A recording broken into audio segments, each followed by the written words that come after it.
ಇಡೀ ವಿಶ್ವದಲ್ಲೇ ಮೊದಲ ಮಹಿಳಾ ಸೈನ್ಯ ಕಟ್ಟಿದ ವೀರರಾಣಿ ನಮ್ಮ ಬೆಳವಾಡಿ ಮಲ್ಲಮ್ಮ.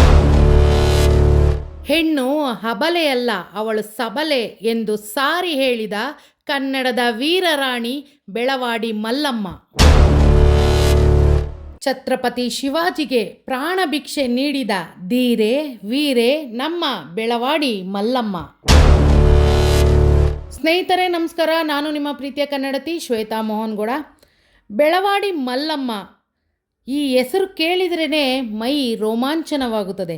ಅಂತಹ ಧೀರೆ ವೀರೆ ನಮ್ಮ ಬೆಳವಾಡಿ ಮಲ್ಲಮ್ಮ ನನ್ನಂತಹ ಎಷ್ಟೋ ಹೋರಾಟಗಾರ್ತಿಯರಿಗೆ ಸ್ಫೂರ್ತಿಯಾಗಿ, ಶಕ್ತಿಯಾಗಿ, ಆದರ್ಶವಾಗಿ ನಿಲ್ಲುವಂತಹ ನಮ್ಮ ಹೆಮ್ಮೆಯ ನಾಯಕಿ ಕನ್ನಡದ ಬೆಳವಾಡಿ ಮಲ್ಲಮ್ಮ ಅಂತಲೇ ಹೇಳ್ಬೋದು.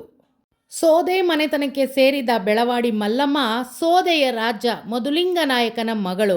ಮಲ್ಲಮ್ಮ ಯುದ್ಧ ಕಲೆ ನಿಪುಣರಾಗಿದ್ದಳು. ಯುದ್ಧ ರಂಗಕ್ಕಿಳಿದರೆ ರಣಚಂಡಿಯಂತೆ ಹೋರಾಡಿ ಶತ್ರುಗಳ ರುಂಡ ಚೆದುರಿಸುತ್ತಿದ್ದಳು. ಮುಂದೆ ಬೆಳವಾಡಿಯ ರಾಜಕುಮಾರ ಈಶಪ್ರಭು ದೇಸಾಯಿಯೊಂದಿಗೆ ಮದುವೆ ಕೂಡ ಆಗ್ತಾಳೆ. ಮುಂದೆ ಛತ್ರಪತಿ ಶಿವಾಜಿಯೊಂದಿಗೆ ಹೋರಾಟ ಮಾಡಿ ಛತ್ರಪತಿ ಶಿವಾಜಿಗೆ ಪ್ರಾಣ ಭಿಕ್ಷೆ ನೀಡಿದವಳು ರಾಣಿ ಮಲ್ಲಮ್ಮ. ಭಾರತದ ಇತಿಹಾಸದಲ್ಲೇ ಪ್ರಪ್ರಥಮ ಬಾರಿಗೆ 2,000 ಮಹಿಳೆಯರ ಪ್ರತ್ಯೇಕ ಯುದ್ಧ ಮಹಿಳಾ ಸೈನ್ಯ ಹೊಂದಿದವಳು ಇವಳ. ಈ ಮಹಿಳಾ ಸೈನ್ಯವು ಯುದ್ಧ ಕೌಶಲ್ಯದಲ್ಲಿ ಬಹಳ ನಿಪುಣರಾಗಿದ್ದರು. ಈ ಮಹಿಳೆಯರು ಸೀರೆಯನ್ನು ಹುಟ್ಟು ಕೈಯಲ್ಲಿ ಖಡ್ಗವನ್ನು ಹಿಡಿದು ಕುದುರೆ ಏರಿ ರಣರಂಗದಲ್ಲಿ ಶತ್ರುಗಳನ್ನು ಭೇದಿಸಿ ಸೋಲಿಸುತ್ತಿದ್ದರು. ರಾಣಿ ಮಲ್ಲಮ್ಮನ ದಿಟ್ಟತನ, ಅವಳ ಧೈರ್ಯಕ್ಕೆ ದೊಡ್ಡ ದೊಡ್ಡ ಯೋಧರು ಕೂಡ ನಡುಗುತ್ತಿದ್ದರು.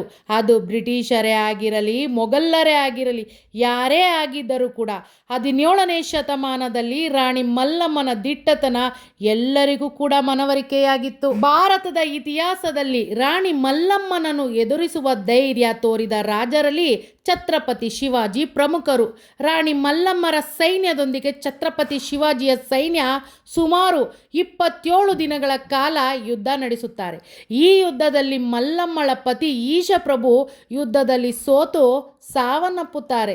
ಇದರಿಂದ ಕುಪಿತಗೊಂಡ ರಾಣಿ ಮಲ್ಲಮ್ಮ ತನ್ನ ಮಹಿಳಾ ಸೈನ್ಯದೊಂದಿಗೆ ಹೋರಾಟ ಮಾಡಿ ಶಿವಾಜಿಯನ್ನು ಸೋಲಿಸಿ ಪ್ರಾಣಭಿಕ್ಷೆ ನೀಡುತ್ತಾಳೆ. ಇವಳ ಧೈರ್ಯ ಸ್ಥೈರ್ಯ ನೋಡಿ ಛತ್ರಪತಿ ಶಿವಾಜಿ ನಿಬ್ಬೆರಗಾಗುತ್ತಾರೆ.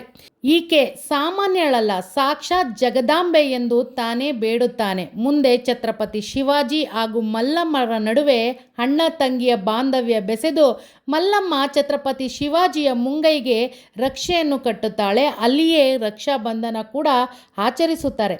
ಇದಾಗಿ ಎಷ್ಟೋ ಕಾಲದ ನಂತರ ಮಲ್ಲಮ್ಮಾಜಿ ತನ್ನ 67ನೇ ವಯಸ್ಸಿನಲ್ಲಿ 1717ರಲ್ಲಿ ಲಿಂಗೈಕ್ಯರಾಗುತ್ತಾರೆ. ಜಗತ್ತಿನ ಮೊದಲ ಮಹಿಳಾ ಸೈನ್ಯವನ್ನು ಕಟ್ಟಿದ್ದ ಮಲ್ಲಮ್ಮ ಶಾಸ್ತ್ರ ಸಂಪ್ರದಾಯಗಳಲ್ಲೇ ಮುಳುಗೇಳುತ್ತಿದ್ದ ಆಗಿನ ತಾಯಂದಿರ ಕೈಯಲ್ಲಿ ಶಸ್ತ್ರಶಕ್ತಿಯನ್ನು ತುಂಬಿದ ಛಲಗಾತಿ. ಇಂತಹ ಛಲಗಾತಿಯನ್ನು ನಮಿಸುತ್ತಾ ಅವಳ ಜಯಂತಿಯನ್ನು ಬಹಳ ಹೆಮ್ಮೆಯಿಂದ ನಾವೆಲ್ಲರೂ ಆಚರಿಸೋಣ. ಮತ್ತೊಮ್ಮೆ ಬೆಳವಾಡಿ ಮಲ್ಲಮ್ಮರವರಿಗೆ ನಾವೆಲ್ಲರೂ ಭಕ್ತಿಪೂರ್ವಕವಾಗಿ ನಮಿಸೋಣ. ಸ್ನೇಹಿತರೆ, ವಿಡಿಯೋ ಇಷ್ಟ ಆಗಿದರೆ ದಯವಿಟ್ಟು ಲೈಕ್ ಮಾಡಿ, ಶೇರ್ ಮಾಡಿ. ಎಲ್ಲರಿಗೂ ಮತ್ತೊಮ್ಮೆ ನಮಸ್ಕಾರ.